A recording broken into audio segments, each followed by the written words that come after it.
Hey everyone, my name is Omaha Joe, joined here by Josh Crash Davis for your Monday Rams versus Cardinal NFL DFS breakdown. We kept this one separate from our Saturday Sunday video that we posted last on Friday morning, just because we were waiting for some of the news. Got a little bit more of it, so we feel a little more prepared here to talk about the single game over Wild Card Weekend. Josh, we're recording this during halftime of the Bengals Raiders game. You got a few thoughts on the game so far? Yeah, I've really been impressed with Joe Burrow, as they were talking about on the broadcast, just how calm and everything he looks. He looks like he's been playing in the playoffs for years. That was the first thing that stood out to me. So looks like he did at LSU, really. Yeah, absolutely. I think they mentioned something there like, it was after him throwing the first touchdown to Uzama, smiling on the sidelines. And they said something like, you can't even tell. It's his first playoff game. Yeah. So I know our Bengals fans that we have, Chach and Tyler, and a couple other folks, they're surely pumped for how the first half went so far. Yeah. And you can't be too disappointed with the Raiders losing either. So yeah, exactly. Yeah, exactly. As a Broncos fan. Right. I'm not upset at all. But should be a good second half. Raiders kept it close. Scored a touchdown there at the end to Zay Jones, who we were all on. We faded Renfro completely from our lineups, and so far so good. We had Higgins and Boyd as well. Boyd had that touchdown. Hopefully Higgins steps it up a little bit. I'm sure he will with his volume, and looking forward to a great weekend. But that's not what our listeners are here for. They're here for the Monday game. We have the Cardinals at Rams, 4-point spread in favor of the Rams. They have met twice this season. Both teams have split the games. Arizona got a 37-20 win over LA in week 4, and Los Angeles got a 30-23 win over Arizona in week 13. So they actually both road teams won so far in the regular season. Should be a great matchup to have these folks as a 4 and 5 seed. Some folks at the start of the season thought these were going to be some 1 and 2 seeds right here. So to have this matchup early is pretty surprising. For sure. Yep. We'll jump into the opposing team, the Arizona Cardinals. Starting at QB, you have Kyler Murray. The Rams are allowing 263.3 passing yards games this year. They're the NFL's 24th ranked pass defense. For that reason, I do like Kyler Murray in this game. The Cardinals have shifted towards the passing attack over the last 6 games. They've were real run heavy. James Conner getting the goal line work when Chase Edmonds was out. The past games, it seems like Kyler Murray's gotten his foot. That's kind of a pun there. His foot under him a little bit. He came back from that foot injury. Since then, he's been QB1, QB13, QB17. But in the last 2 games, he was QB6, QB5, and QB15 as finishes. Of course, in that last Week 18 game, not necessary for them to really put the pedal to the metal. So he's looked better. I think the upside here in a single game is obviously it would be recommended to go with the QB unless in a mass GPP. But because of the passing game that the Rams let up, I think Kyler Murray is a fine play. He also has the advantage of him running on the ground, running in for a couple scores, and they're familiar with each other. So, yeah, I like Kyler Murray. Josh, what do you think there? Yeah, I mean, definitely Kyler Murray is in play for me. He's been better on the road than when he's been at home. So, in this road game, he played pretty well their first matchup. So I think, Kyler Murray is definitely in play for me. And I probably prefer him over Stafford. I just don't really trust Matthew Stafford in these kind of games. Yeah, same here. We'll absolutely get to that side of the ball. I actually think a sneaky prediction would be to take the underdog in the Cardinals here to win this game. That's almost kind of my thought there, but we'll get into that. For the running backs for the Cardinals, you have Chase Edmonds and James Conner. Both are shaky with injuries. However, both say that they're going to play on Monday, and you can expect them to suit up. James Conner is questionable. Chase Edmonds came out in a direct quote and said, "You're going to see me out there on Monday." So it's pretty interesting. They both carry running back one upside when they're by themselves. When they've both been on the field in those 8 games, neither running back had finished top 10 in a week. Only once, and it was James Conner. And when he had a big touchdown It actually might have been the week that Chase Edmonds left early with an injury, but it only happened one time in 8 games. So they just split a lot of the workload. When both are healthy, you expect Connor to lead the way on, goal line work, early downs, and Edmonds will handle the passing down block. So I think you really go either. I would lean Connor in a cash hybrid kind of lineup, Edmonds in a GPP. Now, if one of them doesn't make Monday, is not out there on the field, then you go ahead and just roster up the one who's going to have the lead down roll, because the Cardinals like to run it a lot in the red zone. So we'll see how that shakes up. But that's where I'm at with the running backs, Josh. Yeah, I think we definitely have to wait for that news, and see what's going to happen there. If Edmonds, if Connor's ruled out, Edmonds is 7,500 in the captain and 5,000 in the flex. Yep. So he's going to be an awesome value. Exactly. We can plug into our lineups that hopefully not a lot of people will be playing him. So yeah, exactly. So for these pass catchers, if we are going to go with Kyler Murray, we want to pair him up with someone who's a pass catcher. Hopkins will not be playing in this Monday game. So you have Kirk, AJ Green, Rondell Moore is questionable. If he's not out there, it'll be Wesley. And then you have Zach Ertz as your other pass catcher in the tight end slots. Right off the bat, I love Zach Ertz. He will be in my lineup. I think he's my favorite value and play on the Cardinals side of the ball. Yeah. Ertz is the number one receiving option for this team, 21% target share, and he's ranked among the top 12 tight ends in six consecutive games. He's topped 80% in routes. He's just out there a lot of the time. I actually think it's one of the best moves that Goddard and Ertz split up because both are just thriving as being the lead tight end. So I think Zach Ertz is an excellent play as a pass catcher. Murray and Ertz would be really good to pair up with. I think those other guys, I would favor Kirk over both AJ Green and Wesley. Kirk is just getting more looks in both man and zone coverages, more than Green by about 3 to 5%. So I just like the upside there with the passing game for Christian Kirk. Of course, you could go to AJ Green, but for the pass catchers, I would prefer Ertz and Kirk. Josh, you on the same page? Yeah, it's really tough for me to get to many of these pass catchers for the Cardinals. I just don't really feel like we can trust them. AJ Green has been pretty much a shell of himself most of the year, and he just kind of disappears, at times like we saw last week. So I think that, Ertz is definitely my top pass catcher for Arizona with Hopkins out. 100%. Yeah, and then you can look at Kirk as that GPP option. Same boat over here. Awesome. Well, that wraps it up for the Cardinals here. Before we jump into the Rams, I want to give the folks the lowdown. What we're doing at DFS Coach Talk. You can access us at dfscoachtalk.com. Look at our membership options to join our Discord. You get all 4 sports for the same price. We have options of a 3-day pass for $10, 5-day passes, week-long, yearly. Come try us out.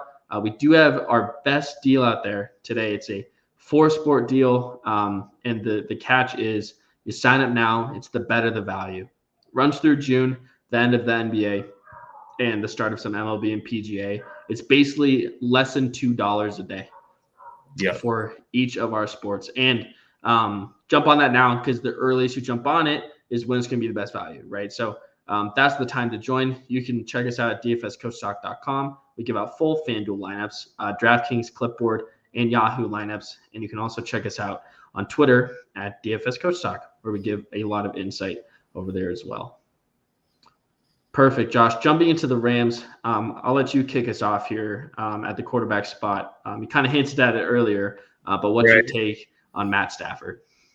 Stafford's been decent in this matchup this year. The first game, I think he had about 20 DraftKings points. The last game he had 23 out of 30 for 287 and 3 touchdowns for 23.5 DraftKings points. But I think what I'm looking at right now for my build is I'm looking at probably putting Kyler Murray with the Rams receivers, which I know that's going to be different, I think. And that's kind of where I'm leaning right now, but I haven't made my mind up completely. But Stafford's 15-5 on FanDuel. He's 16-2 in the captain on DraftKings, and he's 10-8 in the flex on DraftKings. So I would rather just pay up just a little bit more, especially on DraftKings. He's only just a few hundred more, and go to Murray instead of Stafford for my quarterback position. Yeah. Yeah, I agree with you there. I think you can fade Stafford and still go Cooper Kupp. You still get to those wide receivers on the Rams side. Stafford is decent. It's just the thing is the Rams defense is getting a lot healthier coming to this wild card weekend. I agree with you there. I would be more in a single game. I want to shoot for the ceiling. I would say Stafford probably does have a better floor than Kyler Murray, just because he's so consistent. But Murray has more of the upside, mainly with him being able to run for some touchdowns. So, I mean, Stafford's third in the league in, passing yards. So he's been really good, but I agree with you there. I think with the Cardinals defense becoming a little bit healthier, I definitely think not playing Stafford and focusing Kyler Murray is definitely interesting. Yeah, and they've been a top 10 pass defense this year. So, the Cardinals have a pretty good pass defense. On the flip side of that, Stafford does have obviously the best pass catching weapons between him and Murray. So with Kupp and Beckham, and that's primarily where I'm looking at. Kupp is very expensive though. He's 19.5 in the captain spot. He's 13,000 in the flex. He had a pretty monster game last time they played. So I think Arizona is going to probably try and double him up or something to do something to slow him down at least. They did do a pretty good job on him in the first game they played in week 4. He had 5 catches for 64 yards on 13 targets for 11 DraftKings points, which is obviously nowhere near where he needs to be at that price. Right. And then in the last game, he had 13 for 123 and a touchdown on 15 targets for 34 DraftKings points. But I think that he's probably going to end up somewhere in the middle between those two games. And it's just not going to be enough to hit value. So I'm not going to go all in on Kupp in this game. You like Odell Beckham. He wasn't with them in the first matchup. But this last matchup, he had 6 catches for 77 yards and a touchdown for 19 DraftKings points. He's only 6,800 in the flex. So that's pretty good value for a wide receiver when there's not a lot of great options besides Kupp. Right. Yeah, with Kupp, I mean, it's just that price tag is just so high. There's no doubt he's the best wide receiver in the league. Josh, you might have a debate on that, Devontae Adams. But he's been pretty dang good. There's no debate for me. No debate for you. Yeah. Exactly. Yeah, I think you just have to take it from a conservative approach with that price tag. He's obviously playable because of just how important he is in that offense. But like you said, I do think it's a smarter look down to guys like Odell Beckham. I think Van Jefferson could be a sneaky play for me as well. I think I would prioritize Beckham and Jefferson over going to like a Higbee as that other pass catcher at tight end. But if you get to Kupp and you feel comfortable with it, that's fantastic because I don't hate the play. But just he really does have to do well to hit that value. So I think it's a not even safer play, but just like money management in your lineup, salary management. Yeah, I think Beckham and Van Jefferson, they both have similar target shares. I think either of those guys could do really well. Looking back at the last 2 games, I think Odell Beckham has an edge. So, Josh, I completely agree with you there. Yeah, and I do like Higbee a little bit too. He's 8,500 on FanDuel. He's 5,400 in the flex on DraftKings. Yeah, he had his best game of the year last week. He had 6 catches for 55 yards and 2 touchdowns on 8 targets for 23.5 DraftKings points. And he was targeted 9 times a week before against Baltimore. So Stafford has definitely been looking his way more. I think defenses are probably going to start to key in on Kupp a little bit more now and try and slow him down, especially when they go into the playoffs. So Higbee could definitely be an option. And, at 5,400 in the flex, that's going to open up quite a bit. So I do like Higbee too.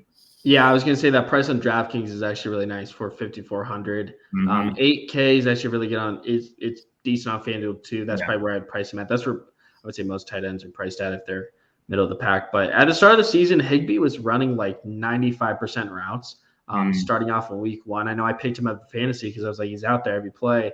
And it just never really, in my opinion, clicked for him. There'd be a couple games he would score 2 touchdowns. There'd be a couple games he would get like 3 looks to him, but he was still running the same amount of routes. So for me, I'm just very cautious with Higbee, and that's probably where I would lean on a GPP because like he really could have that 2 touchdown game, or he could just be absent on the field. He's running the same routes he was since week 1, and in my opinion, it's been kind of a up and down thing from there. So yeah, definitely give Higbee a look. I think probably more on a GPP, but you never know. Yeah. What do you think with these running backs on the Rams side? With Akers coming back, you're going to have a little bit of a split workload. So I'm leaning more towards the receivers and Higbee over the running game for the Rams, and then probably the running game for the Cardinals. But I'm still kind of working through and processing how I'm going to, build my lineup. But at this point, I am leaning more towards the passing game for the Rams and not as much towards the run. Yeah, I agree with that. Akers had 5 attempts for 3 yards in that last game. So, I mean, he did work his way back there, and he did it wasn't just like a 3rd down kind of thing. He was, there on a couple different situations. But Sony Michel will be that like lead back. Darrell Henderson could come off of the IR next week. But the Cardinals defense is actually pretty good against the run.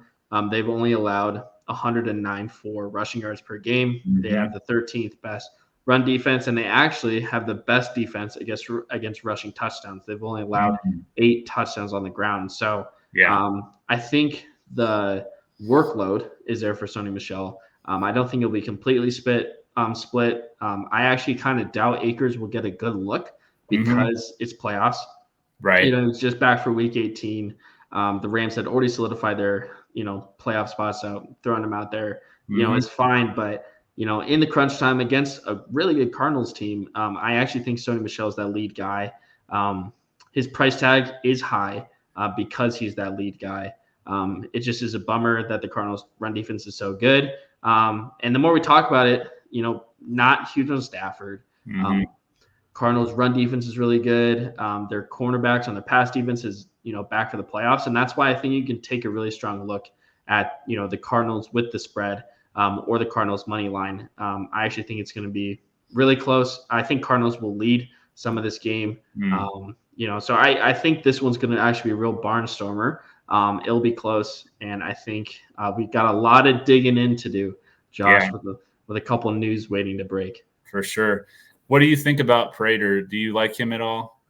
Yeah, I do. Okay. Compared to Gay, I think I do like Prater more. To me, the Rams, when they get in the red zone, like even on first and third, they're just more pass heavy in the end zone, where the Cardinals tend to be more run heavy, using Murray. So for that reason, I think the Rams are a little more gutsy just to take shots, in that zone. So that's why I probably like Prater more, because I think the Cardinals will have – I just see him having more opportunities for, field goal situations. How about yourself?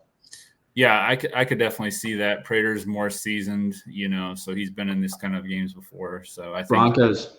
Yeah, exactly. Kicking in that mile high wind and everything. So. Yeah, I'll always like a Broncos kicker. Even McManus. Little side note: McManus is the only player left on our team from Super Bowl 50. Oh wow. Yeah, he goes to like every charity event here in Denver. He's just a great guy.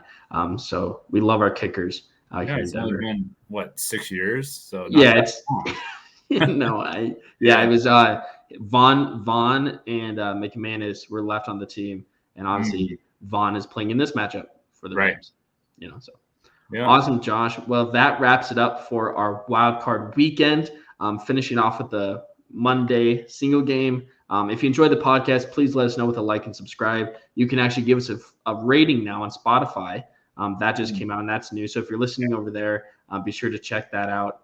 But as always, check us out at dfscoachtalk.com. We'd love to see you join us as we look to crush it in NFL DFS.